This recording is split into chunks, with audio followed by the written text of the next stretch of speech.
গিরকে তার থিসিসের প্রতিষ্ঠা করলো তা এক উপভাষা না হল এক স্বতন্ত্র ভাষা প্রমাণা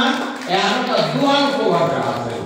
মাদেগা বারো রাজাকা ওরা সাহিত্য আংরিয়া তাতে সংস্কৃত পণ্ডিতও আছে ভাষাতত্ত্ববিদও আছে সংস্কার সমাজ সংস্কারও আছে ওখানে তার থিসিসনা তো করিয়া তার ডিকশনারি না রাজাকান আর মাদেগারে সমান সম্মান সমান তত্ত্ব তার গবেষণা করিয়া গেছে না সমানভাবে আলোচনা করিয়া গেছে এখানে আমাদের পথ নির্দেশ করলো তার যে বিষ্ণুকে আমাদের সাহিত্য ভাষা ক্ষমতা রাজাকান আর মাদেগা দুই সংমিশ্রণ হয়েছে মানে সিদ্ধান্ত অবলম্বন করছিল তার আমার কালীপুরা শুনবার আগে গোকুলানন্দ গীতিস্বামী গিরকে যে সভাপতি হইয়া 1961 ইংরেজি মাঝে ফাগু পত্রিকার কর্ণধার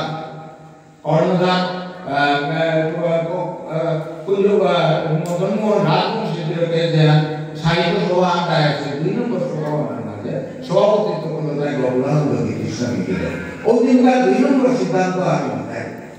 তালিখানি পাউলু 22 তারিখ প্রত্যেক আছে ওয়ানো সিদ্ধান্ত আমি তাই বিষ্ণুপ্রিয়া মহাপুরী ভাষা চর্চা হইতাই রামাদেগা আর রাজাগান এই রাজাগান আর মাদেগা বৈজ্ঞানিক বিশ্লেষণ ভাষাতত্ত্ব বিশ্লেষণ অপরা অধ্যায় তাই ডক্টর কালীপ্রসাদ সিংহ গিরক ওয়ান চিল না গই এপে করা আছে আমি সংক্ষেপে জিঙ্গা क्या बोल रहे हैं